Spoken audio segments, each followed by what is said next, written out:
Bonjour à tous, c'est Mehdi Baptiste. Alors pour ceux qui ne me connaissent pas, j'aide les gens à devenir fiers et libres en arrêtant de fumer pour de bon.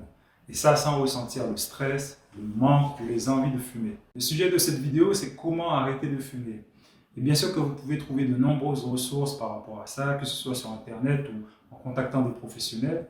Mais aujourd'hui, on va aborder quelque chose qui est beaucoup moins discuté, c'est quelque chose qui est de l'ordre de qu'est-ce qui vous empêche jusqu'à présent d'arrêter et qu'est-ce qui entretient cette habitude. Et on reviendra au comment par la suite. Alors si vous regardez cette vidéo, c'est que vous pensez forcément à arrêter de fumer.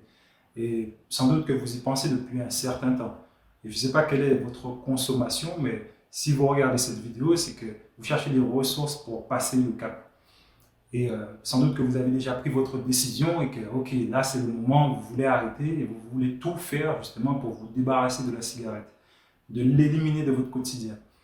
Mais pour autant, vous pouvez être confus par rapport à quelle est la première étape, quel est le processus, parce que ce qui revient souvent, que ce soit sur les forums ou bien dans les groupes de soutien par rapport à l'arrêt du tabac, c'est que arrêter de fumer, c'est un combat, c'est une lutte et que c'est extrêmement compliqué, que ça demande de la volonté, que c'est un effort surhumain. De l'autre côté, vous pouvez aussi avoir fait déjà plusieurs tentatives d'arrêt et à l'aide de substituts ou simplement d'arrêt net, où vous pouvez déjà avoir arrêté de fumer. Et pour autant, vous ressentez l'envie, vous sentez du manque, ou bien vous sentez même du stress par rapport à ça.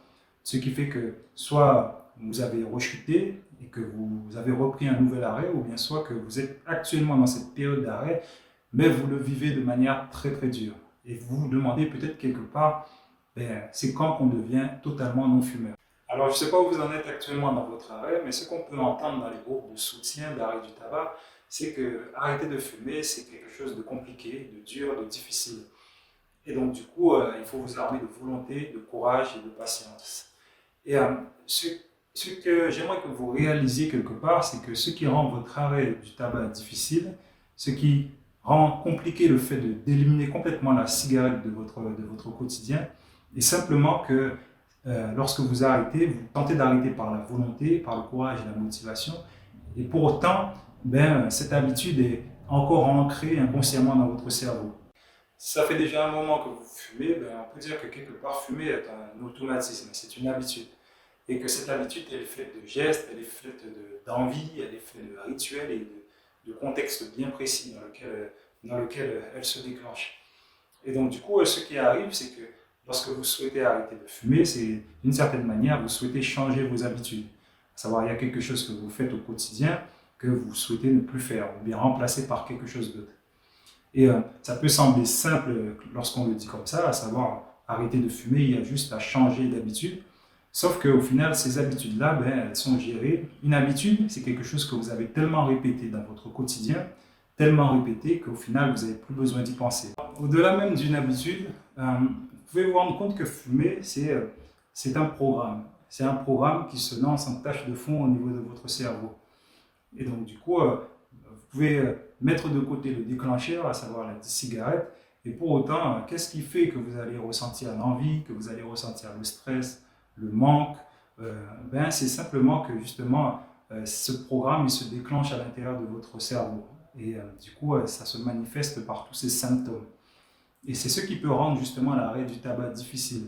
À savoir que malgré, ça arrive beaucoup que des personnes qui tentent d'arrêter de fumer, malgré cela, elles ressentent ces envies, ce stress, ce manque, et qu'elles pensent constamment, elles ont des pensées obsessionnelles par rapport à la cigarette.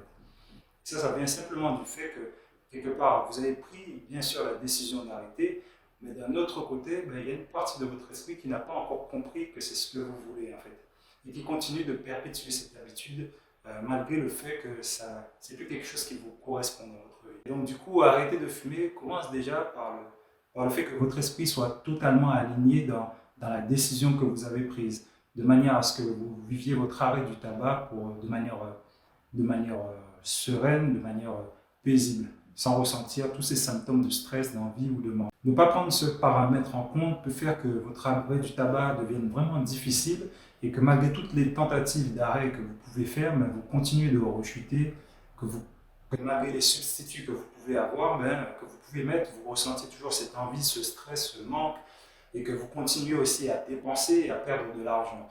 et à détériorer votre santé. Et si actuellement c'est une problématique qui vous touche et que vous souhaitez être accompagné, alors vous pouvez réserver un appel découverte via le lien qui se trouve juste en dessous de la vidéo. Quant à moi, je vous dis à la prochaine.